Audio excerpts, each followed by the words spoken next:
Nasib Kabareskrim Komjen Agus Andrianto, namanya terseret kasus tambang, IPW desak agar dinonaktifkan. Nama Kabareskrim Komjen Pol Agus Andrianto disebut-sebut dalam isu tambang ilegal yang tengah tersiar. Nama Komjen Pol Agus Andrianto terseret usai namanya disebut oleh Ismail Bolong. Kini, akibat hal tersebut, Indonesia Police Watch atau IPW mendesak agar Komjen Pol Agus Andrianto dicopot dari jabatannya sebagai Kabareskrim Polri. Seperti diketahui, Polri dilanda kasus mafia tambang. Menyoal aktivitas tambang ilegal miliknya di Kalimantan hingga setoran uang ke Kabareskrim yang jumlahnya miliaran. Terkini, Kapolri Jenderal Pol Listio Sigit Prabowo diminta buat tim khusus untuk melakukan pengusutan. Tak hanya itu, IPW juga minta Kabareskrim Komjen Pol Agus Andrianto dinonaktifkan. Terpisah, Kompolnas juga gerak cepat bakal lakukan klarifikasi ke sejumlah pihak.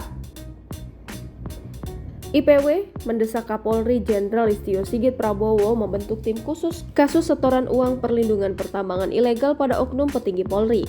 Hal ini terkait dua video tayangan pernyataan seorang bernama Aibtu Purnawirawan Ismail Bolong yang menyebutkan diantaranya telah memberikan dana 6 miliar rupiah kepada Kabareskrim Komjen Agus Andrianto dalam kasus setoran pertambangan ilegal di Kalimantan Timur yang telah mencuat ke publik.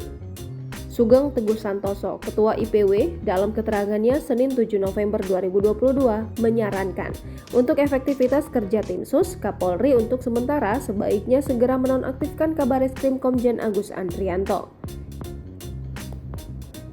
Sebab menurut Sugeng, dengan adanya pembelaan diri Ismail Bolong setelah munculnya video viral bahwa anggota polisi di Polresta Samarinda tersebut diduga memberikan uang langsung ke Kabareskrim dengan total 6 miliar rupiah, memunculkan sinyalemen saling sandra antara para jenderal nyata terjadi.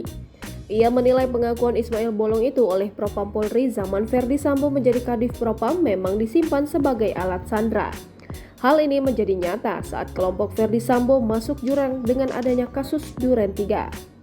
Yang pasti, adanya polemik dari yang semula Ismail Bolong menyetor dan kemudian meralatnya, menunjukkan aparatur kepolisian terutama Propam yang diberikan kewenangan untuk memberantas pelanggaran anggota polisi, termasuk di level jenderal tidak jalan melalui mekanisme prosedural.